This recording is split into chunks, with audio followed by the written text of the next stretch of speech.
The morning started like any other on Luna Station. Coffee machines hummed in the break rooms.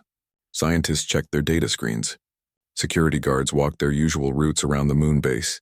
Then the alarm started screaming. Commander Sarah Chen dropped her coffee cup and ran toward the command center. Red lights flashed everywhere. Her boots echoed on the metal floors as she pushed through the crowd of panicking workers. "What's happening?" she shouted over the noise. Lieutenant Rodriguez looked up from his screen. His face was white with fear. "Ma'am, we have incoming ships." "Lots of them. They just appeared out of nowhere." Sarah looked at the main display. Dozens of strange ships hung in space around Earth's moon. They were beautiful and terrifying at the same time. The ships looked like they were made of crystal and light. They moved without making any sound that human sensors could detect.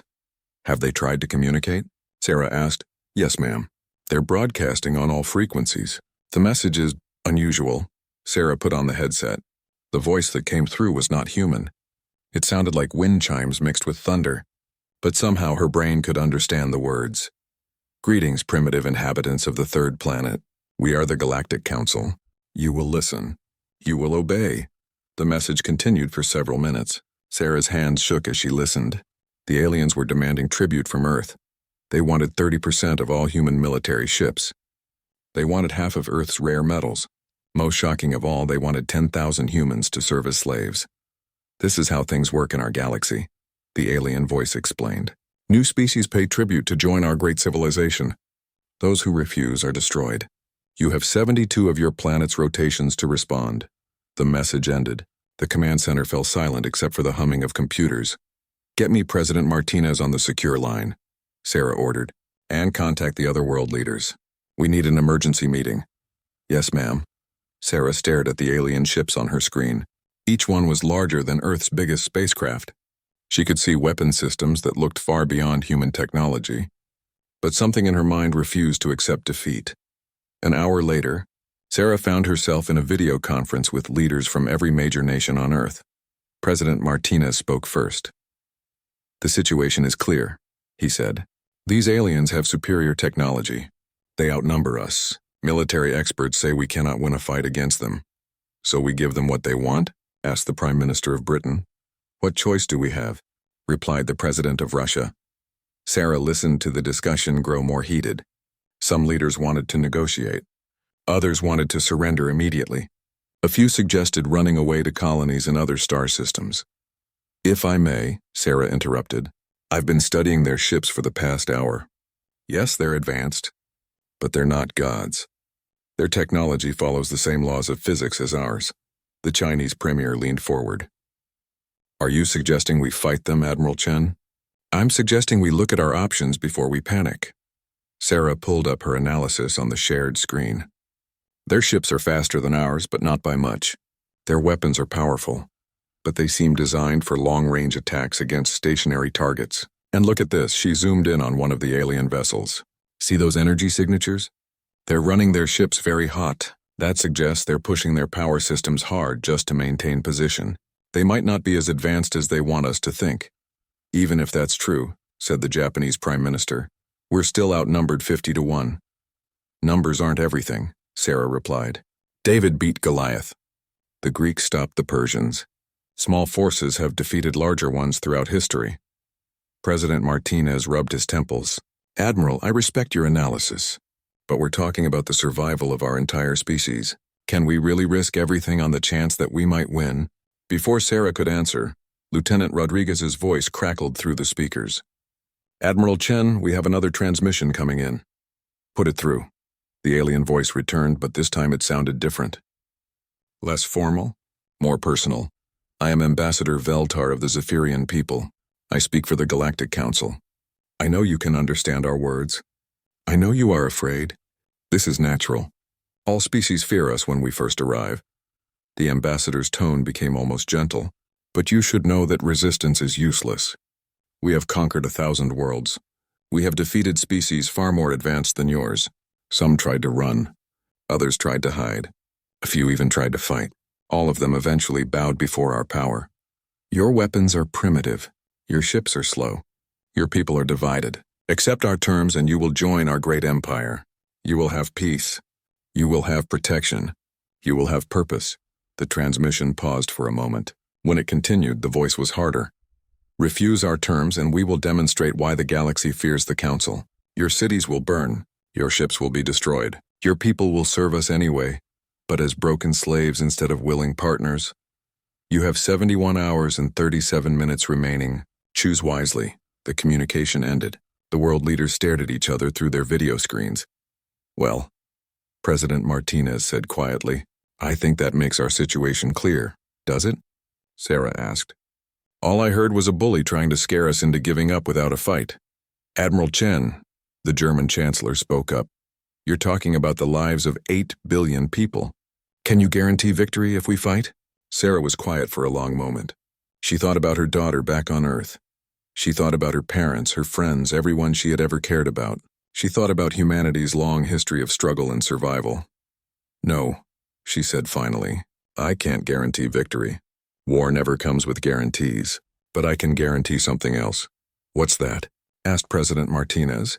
If we surrender without a fight, we'll spend the rest of human history wondering what might have been. We'll tell our children that when aliens came to take their freedom, we just handed it over. Sarah leaned closer to her camera. These aliens think they know us.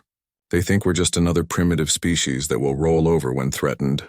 Maybe it's time to show them what humans are really made of. The British Prime Minister shook his head. You're talking about suicide. Maybe, Sarah admitted. Or maybe I'm talking about the most important stand humanity has ever taken. We've never backed down from bullies before.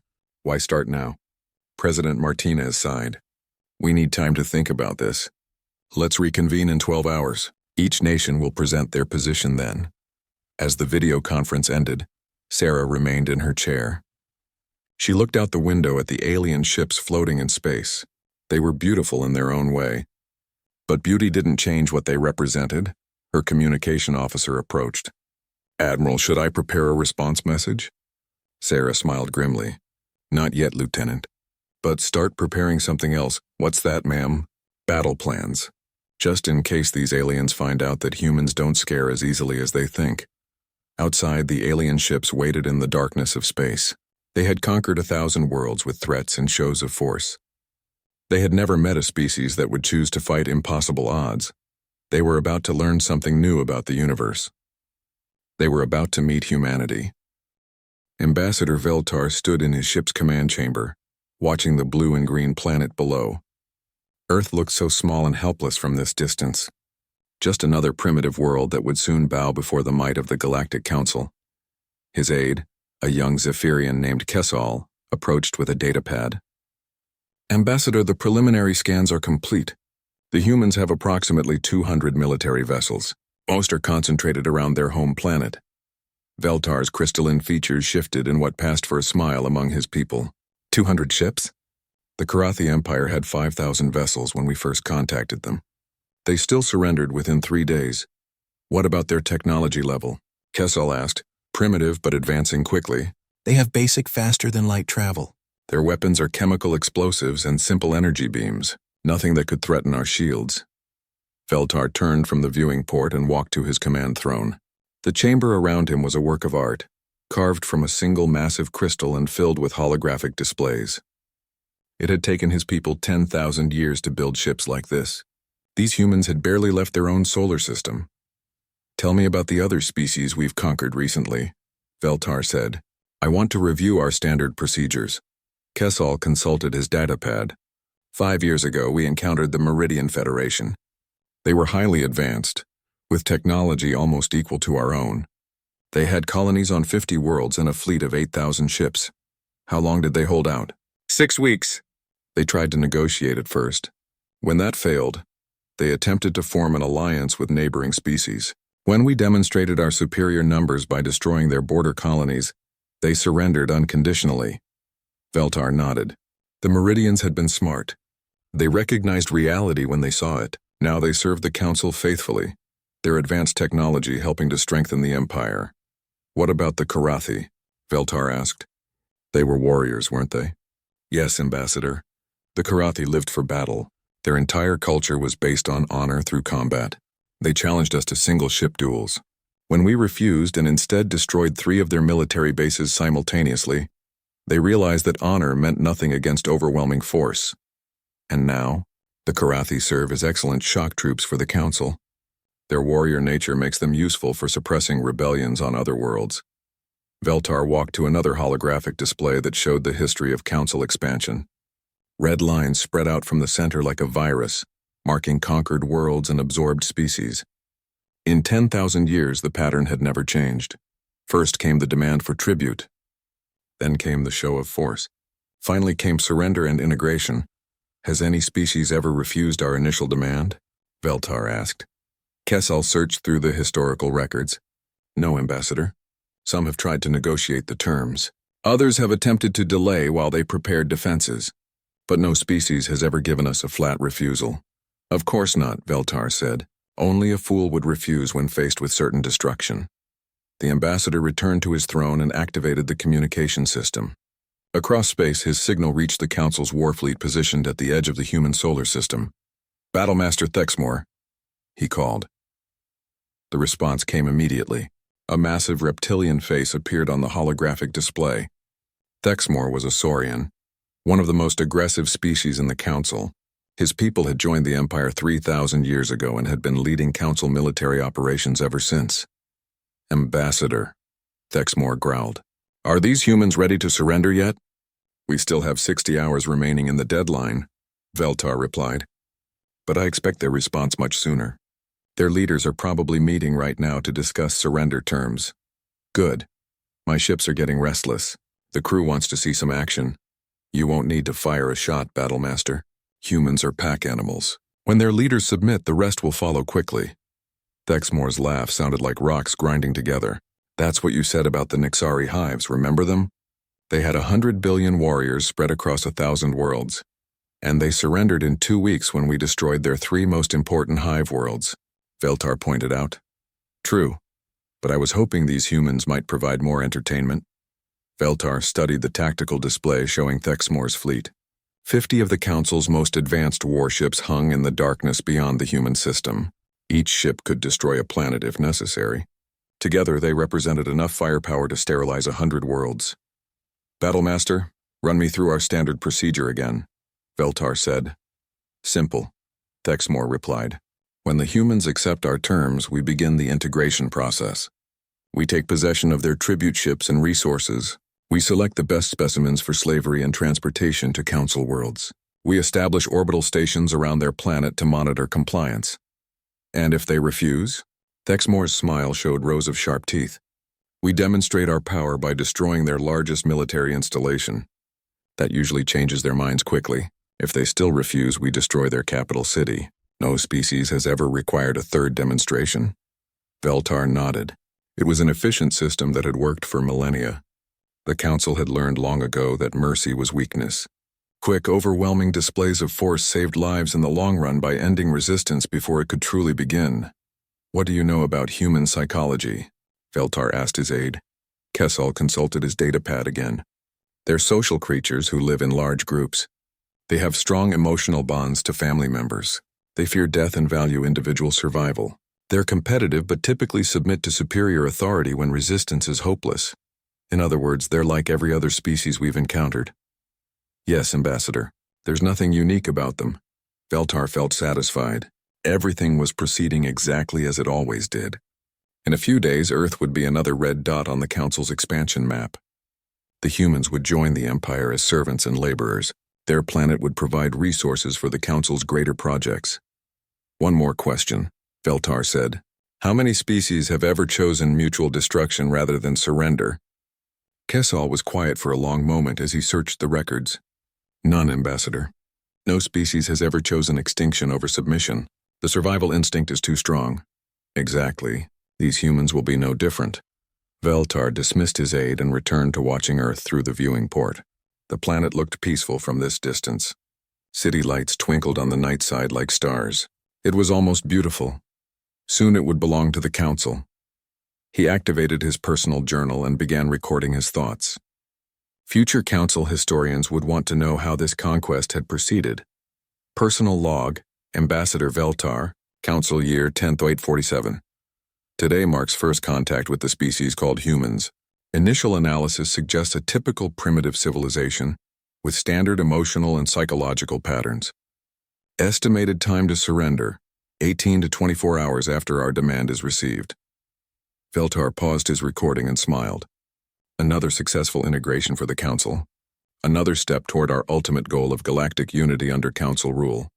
He had no way of knowing that 8 light minutes away, on a small space station orbiting Earth's moon, a human admiral was staring at his ships and thinking thoughts that no other species in Council history had ever thought. Veltar had conquered 1,000 worlds by understanding how civilized species behaved when faced with overwhelming odds. He was about to discover that humans had never been particularly civilized. The emergency session had been going on for 12 hours. Representatives from every major nation on Earth sat around the massive table in the United Nations building. Outside, protests filled the streets as news of the alien ultimatum spread across the planet. President Martinez looked exhausted. His coffee cup had been empty for hours, but he kept reaching for it anyway. "Let's review our options one more time," he said. The Secretary General shuffled through his papers. Option 1, complete surrender. We give the aliens everything they want. 30% of our military ships, 50% of our rare metals, and 10,000 people. What kind of life would those 10,000 people have? Asked the Prime Minister of Canada. According to the alien transmission, they would serve as cultural ambassadors, the Secretary General replied. But based on our analysis, this appears to be a polite term for slavery. Murmurs of anger filled the room. The President of Brazil slammed his hand on the table. We cannot simply hand over our people to be slaves. Option 2, the Secretary General continued. Partial compliance. We negotiate for reduced tribute amounts and volunteer-only human transfers. Admiral Chen, who had been quiet for most of the meeting, finally spoke up. They won't negotiate. Their message was clear. This isn't a business deal. It's a demand for submission. The German Chancellor leaned forward. Admiral Chen, you've been studying their ships. What exactly are we facing? Sarah stood and activated the large display screen. Images of the alien vessels appeared, along with detailed technical analysis. 50 ships, each roughly twice the size of our largest carriers. Advanced energy weapons and defensive shields. Faster-than-light capability that exceeds our own. On paper, they should be able to destroy our entire fleet without taking significant losses. That settles it then, said the Russian president. We have no choice but to surrender. Not necessarily, Sarah replied. She switched to a different display showing Earth's military assets. We have 237 military spacecraft currently operational. Another 100 civilian ships that could be converted for combat. Multiple orbital defense platforms around Earth and Mars, and something the aliens might not expect. What's that? President Martinez asked. They're not fighting just our military. They're fighting all of humanity. Sarah brought up another image showing millions of small spacecraft throughout the solar system. Mining ships, cargo haulers, passenger transports, research vessels, even private yachts. Every human ship can be turned into a weapon, she explained. Every space station can become a fortress. Every asteroid mining operation can produce materials for bombs and missiles. The Chinese premier shook his head. You're talking about using civilian ships against advanced warships. That's not warfare, it's suicide. Sarah's expression grew hard. Maybe, but it's our choice to make. She walked to the center of the room, facing all the world leaders at once. I've been thinking about something. These aliens claim they've conquered 1,000 worlds. But how did they do it? Did they fight massive space battles against united species? Did they burn cities and destroy entire civilizations? What are you suggesting? Asked the British Prime Minister. I'm suggesting that maybe they won all those conquests without really fighting. Maybe every species they've encountered has been so intimidated by their technology that they surrendered before the real fighting began. The Japanese Prime Minister frowned. Even if that's true, it doesn't change the fact that their technology is superior. Sarah smiled grimly. Technology isn't everything. The American colonies had inferior technology when they fought the British Empire. The Vietnamese had inferior technology when they fought the United States. The Afghans had inferior technology when they fought the Soviet Union. Sometimes the side with worse weapons wins anyway. Those were different situations, the French president objected. This is our entire species against an alien empire. Exactly, Sarah replied. This is about more than just politics or territory. This is about whether humanity will be free or enslaved. That's worth fighting for. President Martinez rubbed his temples. Admiral, even if we could somehow win a military victory, how many people would die? Millions, billions? Sarah was quiet for a moment. When she spoke, her voice was soft but determined. Mr. President, my grandmother used to tell me stories about World War II, about how people chose to fight even when the odds were hopeless. She said that sometimes you have to choose between dying free or living as a slave. This isn't 1940, the German chancellor said. We're not talking about one country. We're talking about our entire species. That's exactly why we have to fight, Sarah replied. Because if we don't, there won't be a free human being left in the universe. The room fell silent. Outside, they could hear the crowds chanting in the streets. Some voices called for resistance. Others begged for peace. The Secretary General spoke up. We need to vote. All in favor of surrender and tribute payment? Hands rose slowly around the table. 7 nations voted to surrender. All in favor of negotiation and partial compliance? 3 more hands rose. All in favor of military resistance? Admiral Chen looked around the room. Only 2 hands rose beside her own. The United States and Britain, President Martinez sighed. The majority has spoken. We'll send a message to the aliens accepting their terms. No, Sarah said quietly. I'm sorry? I said no.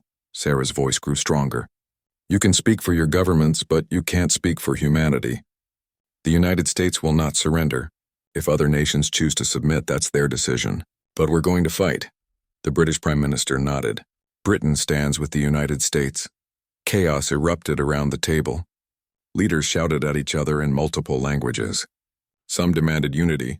Others accused the Americans and British of dooming the planet. Sarah walked to the communication console. May I have your attention? The room gradually quieted. I'm going to send our response to the aliens now, she announced. Wait, President Martinez said. What response? We haven't agreed on anything. Sarah's fingers moved over the console. We've been debating for hours, writing long diplomatic messages, trying to find the perfect words to explain our position. She paused and looked at each leader in turn. But I think our response should be simple, something these aliens will understand perfectly, something that tells them exactly who they're dealing with. What are you going to tell them? The Secretary General asked. Sarah smiled and pressed the transmission button. The message went out across all frequencies, directed at the alien fleet waiting at the edge of the solar system. The entire message consisted of one word. No. The room erupted again. Half the leaders shouted in protest. The other half sat in stunned silence. You've doomed us all, the Russian president yelled. Maybe, Sarah admitted. Or maybe I just gave humanity its first real chance to stay free. She turned back to the communication console and began typing a second message. This one was longer and more detailed. It contained complete specifications for every human military vessel. Tactical analyses of alien ship weaknesses that human intelligence had discovered. Strategic recommendations for combined fleet operations. But it wasn't sent to the aliens. It was sent to every human military commander in the solar system. What are you doing? President Martinez asked. Getting ready for war, Sarah replied. If we're going to fight impossible odds, we might as well do it properly. Admiral Chen looked out the window at the crowds below. Some were celebrating. Others were crying. All of them were free. For now. You know, she said to President Martinez, my grandmother told me something else about the war. She said that the most important word in any language is no. It's the difference between freedom and slavery. Between dignity and submission. She turned back to the console and began preparing battle plans. Today we reminded the universe that humans know how to say no. Tomorrow we'll remind them that we know how to fight. 8 light minutes away, Ambassador Veltar received humanity's response and stared at his display in complete confusion. In 10,000 years of galactic conquest, no species had ever sent a message like this. One word. No explanation. No negotiation. No fear, just no.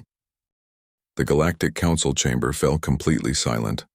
High Counselor Zareth of the ancient ethereal race stared at the communication display in disbelief. The single word hung in the air like a curse. No. This is impossible, whispered Counselor Hrextai of the insectoid Vornai Empire.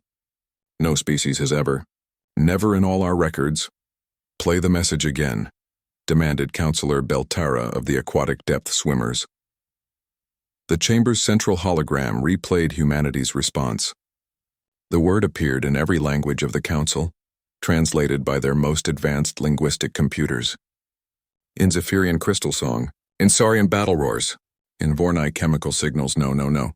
The meaning was unmistakable in every language. High Counselor Zareth had lived for 3,000 years.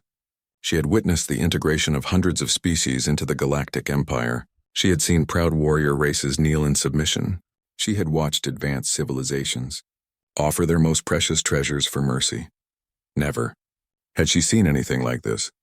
Perhaps their communication systems malfunctioned, suggested Counselor Meshka of the Silicon-based Grid Collective.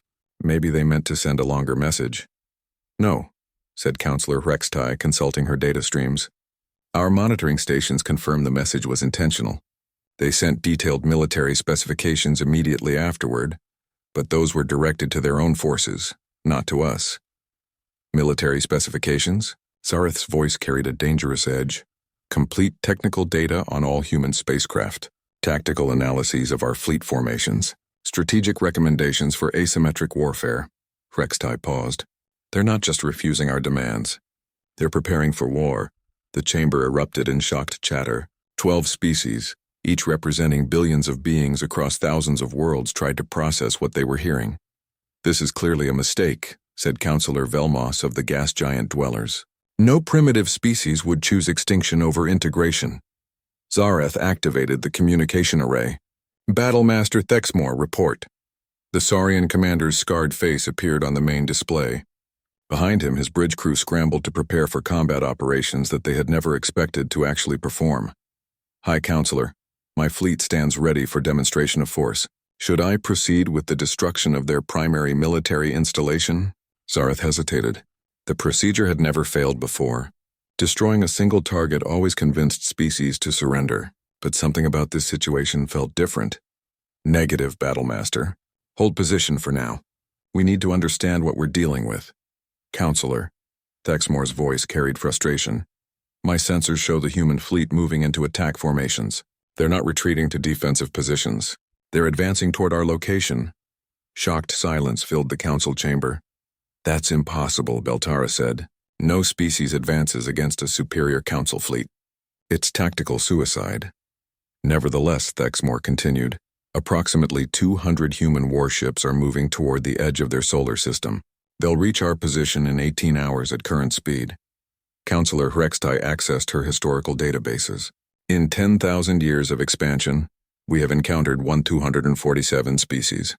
0 have chosen to initiate combat against our forces. All previous conflicts occurred only after we began demonstration attacks. These humans are obviously insane, declared Counselor Meshika. Their response makes no logical sense. High Counselor Zareth studied the tactical displays. The human fleet was indeed advancing, but something about their formation patterns disturbed her. They weren't moving like desperate defenders or glory-seeking fools, they were moving like predators. Battlemaster, she said, analyze human fleet movements. What do your tactical computers recommend? Thexmore was quiet for a long moment. When he spoke, his voice carried uncertainty for the first time in decades. High Counselor, their attack patterns don't match any civilized species in our databases.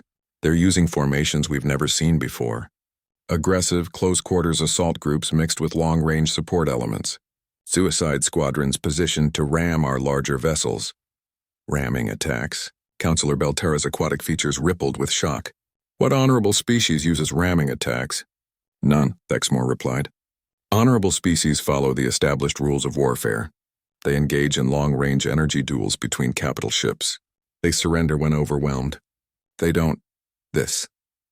On the display, human ships moved in three-dimensional wolf packs that shifted and adapted constantly. Some groups appeared designed to sacrifice themselves to damage larger targets.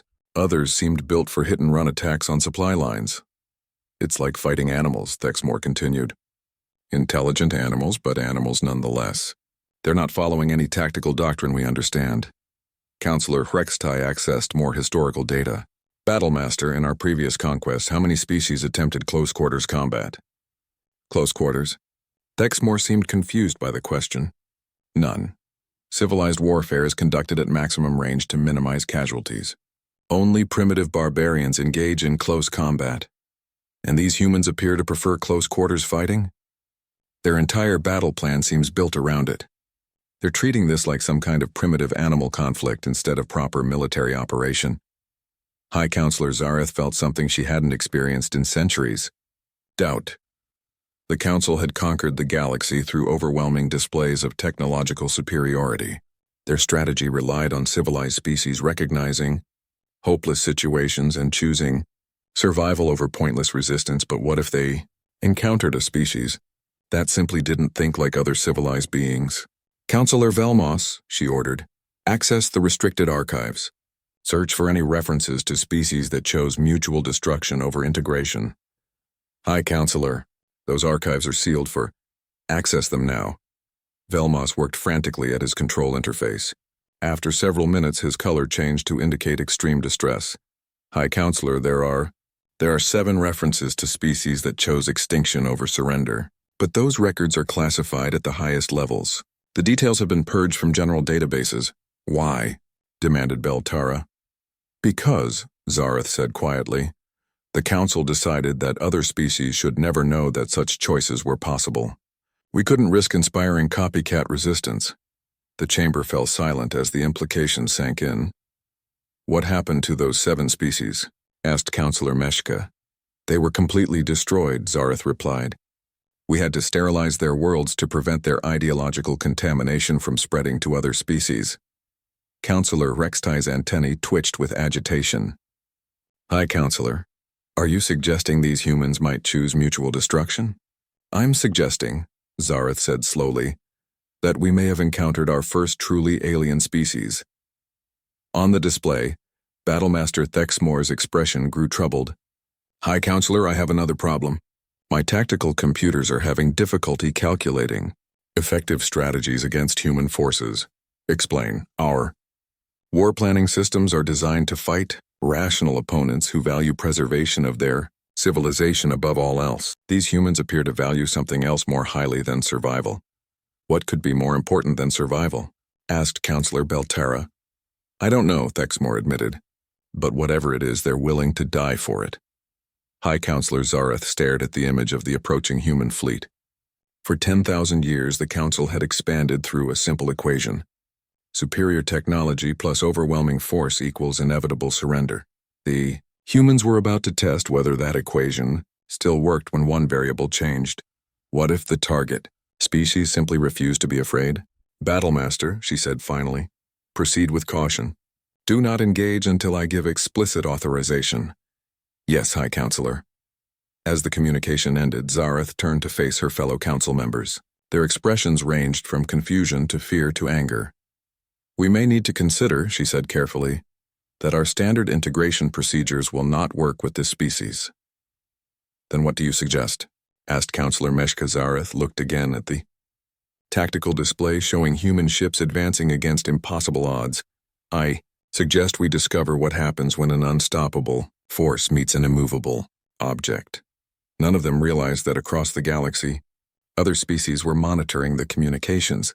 Subjugated races that had served the Council for centuries were learning something new about the universe.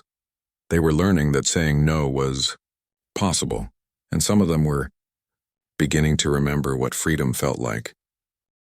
The battle began at the edge of human space near Jupiter's largest moon.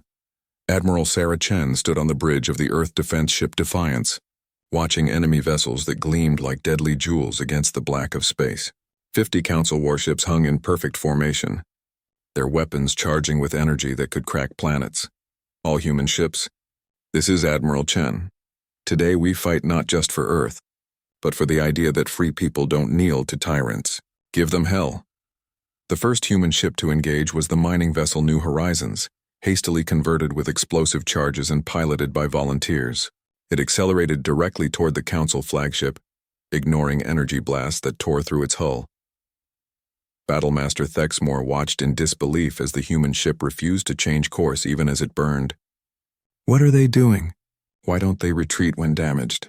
The New Horizons rammed into the Council flagship's energy shield with the force of a nuclear explosion. The shield held but fluctuated wildly from the impact. Impossible, Thexmore growled. No species uses suicide tactics against superior forces. Then the second wave hit. 20 human ships attacked simultaneously from different angles. They didn't try to match the Council's long-range firepower. Instead, they closed to point-blank range where the aliens' massive weapons couldn't track fast enough. Council ships were designed for civilized warfare, precise long-range duels between honorable opponents. They were not built to handle enemies that flew straight into their weapon ports and detonated themselves. Fall back to defensive formation, Thexmore ordered. Maintain maximum range. But the humans weren't fighting like any civilized species. They divided into small groups that attacked and retreated like wolves hunting large prey. When Council ships focused on one group, another would strike from behind. Admiral Chen watched the tactical display with grim satisfaction. Lieutenant Rodriguez, order Group 7 to engage the enemy left flank. Group 3, prepare for ramming run on the damaged cruiser. Admiral, Rodriguez said hesitantly, Group 3 is volunteering for a suicide mission. I know. Sarah's voice was steady. Make sure their sacrifice counts. The battle raged across the outer system. Every human loss meant friends and families destroyed forever. But every Council ship damaged sent a message across the galaxy.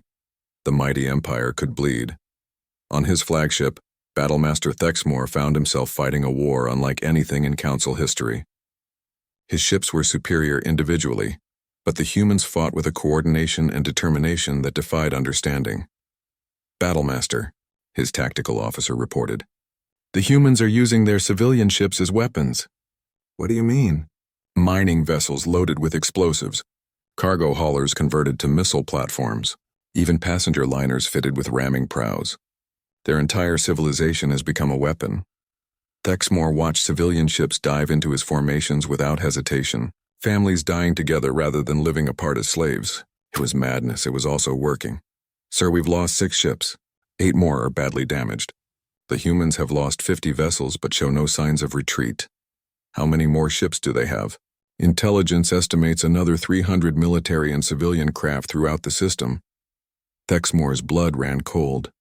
If the humans were willing to sacrifice their entire spacefaring civilization, they might actually inflict serious losses on his fleet. Signal the Council. Request immediate reinforcements. While the battle raged, something even more significant was happening across the galaxy. The communications were spreading. On the water world of Aquatica, the depth swimmers who had served the Council for 2,000 years huddled around communication devices, listening to reports from human space. They said no, whispered Elder Kefala to her clutchmates. One word. They just said no. Similar conversations occurred on hundreds of worlds. The crystalline Zephyrians debated whether humans might be insane or might be the sanest species in the galaxy. The insectoid Vorni calculated the mathematics of courage versus survival. Most shocking of all, some species began to remember. On the mining world of Kepler 442b, the industrial slaves of the Grid Collective stopped their work and looked up at the stars. Their ancestors had been warriors once before the Council came with demands for submission. What if we said no? Asked Maintenance Unit 7742, whose name had once been Kellen before individual identity was deemed inefficient. The question spread through underground communication networks that the Council had never suspected existed. Slave species who had accepted their fate for millennia began to wonder if acceptance was really the only choice. Back in human space, the battle reached its turning point near Europa Station. Admiral Chen's fleet was down to 80 functional ships. The Council had lost 12 vessels but still held overwhelming superiority. Logic said the humans should surrender. Logic had never met humanity. Admiral, came the voice of Captain Williams from the destroyer Yorktown. My ship is critically damaged. Requesting permission for final ramming attack. Sarah closed her eyes for a moment. Williams had 3 children back on Earth. Permission granted, Captain. Make it count. It's been an honor, Admiral. The Yorktown's engines flared to maximum power as it accelerated toward the Council flagship. Enemy fire tore through its hull, but Williams held course until the very end. The explosion when the destroyer struck Thexmore's command ship lit up the space around Jupiter like a second sun. Battlemaster, came the panicked voice from the tactical station. Hull breach on decks 7 through 12. Shield generators offline. The humans are pressing their attack. Thexmore looked at his displays and saw something that would haunt him forever. The remaining human ships weren't retreating. Despite massive losses, they were advancing for another assault wave. Sir, his communications officer reported, we're receiving surrender signals from the human fleet. Thexmore felt relief flood through him. Finally, sense had prevailed. Put them through.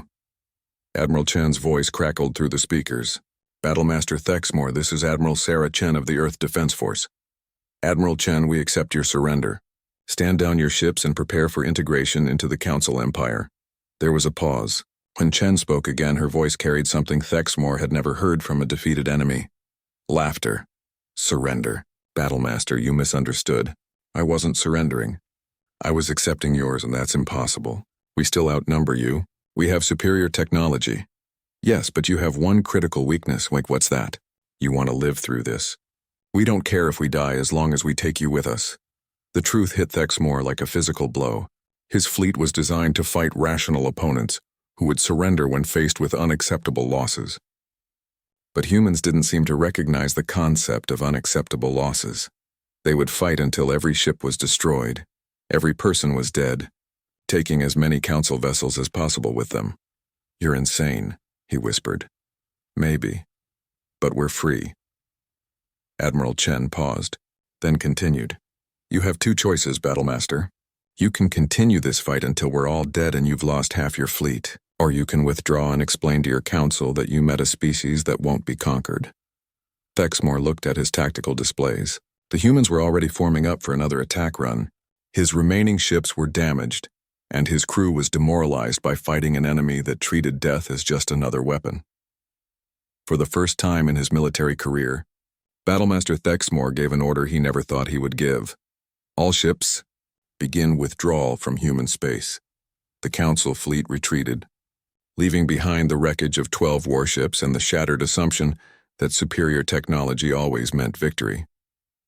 As news of the withdrawal spread across the galaxy, something began that the Council had always feared most. Hope.